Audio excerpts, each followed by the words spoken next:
بسم اللہ الرحمن الرحیم۔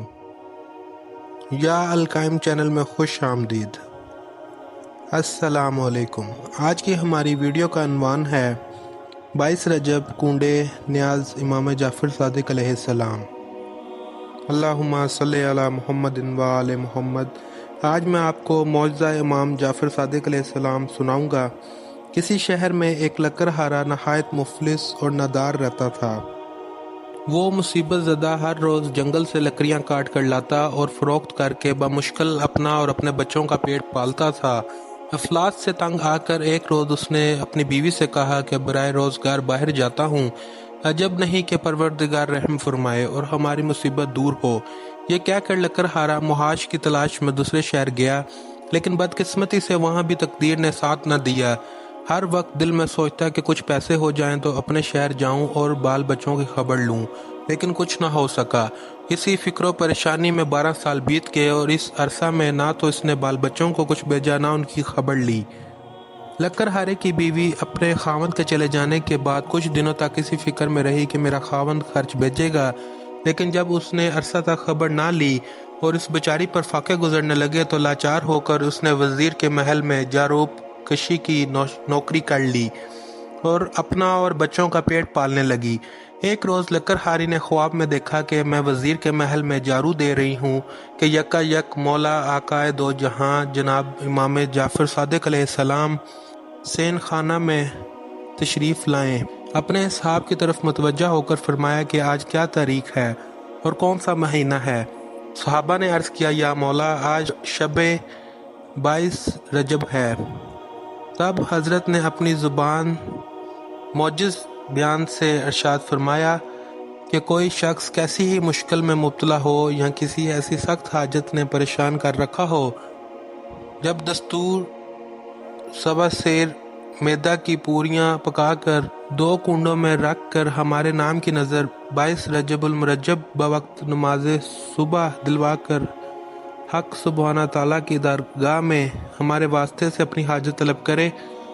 جن وقت خواب میں لکڑہاری نے حضرت کا یہ کلام سنا، اسی وقت بصدقے دل نظر کرنے کی نیت کی اور 22 رجب کو بوقت صبح نماز سے فارغ ہو کر اس نظر کو موافق حکم جناب امام علیہ السلام کے پورا کیا۔ اب ذرا لکڑہاری کے شوہر کا حال سنیے۔ یہاں تو 22 رجب بوقت صبح یہ لکڑہاری نظر امام علیہ السلام دلا رہی تھی اور وہاں لکڑہارا درخت پر چڑھا ہوا لکڑیاں کاٹ رہا تھا کہ اس کے ہاتھ سے کلہاڑی چھوٹ کر زمین پر گری۔ اس نے جو کلہاڑی کو نکالا تو دفینے کا شبہ ہوا اور اس جگہ کو اس نے کھودا تو معلوم ہوا کہ شاہی خزانہ دفن ہے۔ اس نے اسی وقت تو اس کو اسی طرح پوشیدہ کر دیا، پھر تھوڑا تھوڑا لاتا رہا اور سامان سفر تیار کرنے لگا اور سارے دفینہ کو نکال کر بڑے کرافور سے عازم وطن ہوا۔ اپنے رہنے کے لیے ایک عالی شان مکان بنوایا اور اپنے بیوی بچوں کے ساتھ آرام سے زندگی بسر کرنے لگا۔ ایک روز لکڑہاری نے اپنے خاوند سے زرگشت بیان کی کہ جب اس نے مہینہ کی تاریخ اور وقت بتلایا تو وہی وقت اور وہی دن تھا جب لکڑہارے کو دفینہ ملا تھا۔ لکڑہارا بھی صدقے دل سے ایمان لے آیا۔ ایک وزیر اعظم کی بیوی بالا خانہ پر خری ہوا خوری کر رہی تھی کہ اس کو ایک عالی شان مکان نظر آیا۔ اس نے اپنی کنیزوں سے دریافت کیا کہ یہ کس کا مکان ہے۔ کنیزوں نے بتایا کہ اس لکڑہارے کا جس کی بیوی یہاں جاروب کو کشی پر ملازم تھی۔ یہ سن کر وزیر اعظم کی بیوی نے لکڑہارے کی بیوی کو بلایا اور مفصل حالات دریافت کیا۔ اس نے تمام حال بیان کیا، لیکن وزیر اعظم کی بیگم کو یقین نہ آیا، بلکہ دل میں یہ خیال آیا کہ اس کے خاوند نے راز زنی کی ہے جس کی بدولت مالدار ہوا۔ وزیر کی بیگم کا تو یہ خیال فاسد دل میں آنا تھا کہ اسی وقت وزیر اعظم پر مصیبت آئی کہ وزراء میں ایک وزیر اس کا دشمن تھا۔ اس نے موقع پا کر بادشاہ سے وزیر اعظم کی چغلی کی، حضور اعلیٰ جناب اسے طلب فرمائیں۔ بادشاہ نے اسی وقت وزیر اعظم کو بلا کر حساب طلب کیا۔ وزیر اعظم صحیح حساب نہ دے سکا، چنانچہ بادشاہ غضبناک ہو گیا۔ وزیر اعظم کا سارا مال و اسباب ضبط کر کے اس کو اور اس کی بیوی کو باہر نکال دیا۔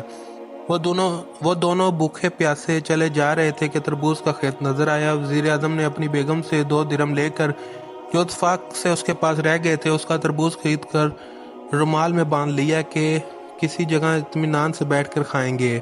اتفاق سے جس دن وزیر اعظم پر عتاب آیا تھا اسی دن شہزادہ بھی شکار کو گیا ہوا تھا اور رات تک واپس نہ آیا، تو بادشاہ نے پریشان ہو کر وزیروں سے مشورہ کیا کہ ساری رات گزر گئی اور ابھی تک شہزادہ واپس نہ آیا۔ اسی وزیر نے جس نے وزیر اعظم کی چگلی کھائی تھی بادشاہ سے عرض کیا کہ مجھے تو ایسا معلوم ہوتا ہے کہ وزیر اعظم نے بوجہ دشمنی موقع پا کر شہزادہ کو قتل کر دیا۔ یہ سن کر بادشاہ نے وزیر اعظم کی گرفتاری کا حکم دے دیا۔ سپاہی گئے اور وزیر اعظم اور اس کی بیوی کو پکڑ لائے۔ اس وقت تک وزیر اعظم نے تربوز کو نہ کھایا تھا بلکہ اسی طرح رومال میں باندھا ہوا تھا۔ اسی حالت میں گرفتار ہو گیا۔ بادشاہ نے دیکھا کہ رومال سے خون چھلک رہا ہے اور رومال کھول کر دکھایا گیا تو اس میں شہزادہ کا سر نظر آیا۔ بادشاہ اپنے بیٹے کا سر دیکھ کر رونے لگا اور حکم دیا کہ رات بھر وزیر کو قید میں رکھو، صبح کو اسے قتل کر دینا۔ وزیر اعظم اور اس کی بیوی جیل خانہ بھیج دیے گئے۔ وزیر اعظم نے اپنی بیوی سے دریافت کیا کہ یہ بات ابھی تک معلوم نہ ہو سکی کہ ہم پر یہ ناگہانی مصیبت کیسے آ گئی، کون سا گناہ ہم سے ایسا سرزد ہوا جس کی سزا بھگت رہے ہیں۔ اس پر وزیر اعظم کی بیگم نے لکر ہارے کا قصہ منوعن بیان کیا اور کہا کہ مجھے نظر کا اور حکم حضرت امام جعفر صادق علیہ السلام کا یقین نہ آیا۔ وزیر اعظم نے اپنی بیوی سے کہا کہ اس سے بڑھ کر اور کیا خطا ہوگی، تو نے حضرت امام جعفر صادق علیہ السلام کے حکم کو جھٹلایا۔ توبہ کر، امام کا فرمان درست ہے۔ الغرض دونوں رات بھر گریہ وزاری کے ساتھ اپنے گناہوں کی معافی مانگتے رہے، صدقے دل سے اس نیاز کی نیت بھی کی۔ خدا بند عالم نے ان کی توبہ قبول کر لی اور علی الصبح شہزادے نے شکار سے واپس آ کر بادشاہ کی قدم بوسی حاصل کی۔ بادشاہ نے شہزادے سے دریافت کیا کہ نور چشم تم اتنے عرصہ تک کہاں رہے؟ عرض کیا کہ حضور شکار نہ ملنے کی وجہ سے میں نے باغ میں قیام کیا تھا۔ بادشاہ نے شہزادے کو محل کے اندر جانے کی اجازت دی اور وزیر اعظم اور اس کی بیوی کو طلب کیا اور رومال سر کو بھی طلب کیا جس میں بجائے تربوز کے شہزادے کا سر نظر آیا تھا۔ اس رومال کو خود کھولا اور دیکھا کہ تربوز ہے۔ بادشاہ سخت متعجب ہوا اور وزیر اعظم سے دریافت کیا کہ کیا معاملہ ہے۔ وزیر اعظم نے جو قصہ اپنی بیوی سے سنا تھا منوعن بیان کر دیا۔ بادشاہ نے یہ سن کر لکر ہارا اور لکر ہاری کو طلب کر لیا اور ان سے حالات دریافت کیے۔ انہوں نے تمام بیان کر دیا، جس کو سن کر بادشاہ بھی بصدقے دل ایمان لے آیا اور وزیر اعظم کو پھر اپنے عہدہ پر فائز کر دیا اور چغل خور وزیر کو سزا دے کر نکال دیا۔ یہ تھی آج کی video. Thank you for watching. Like, subscribe and share my channel یا القائم ٹی وی۔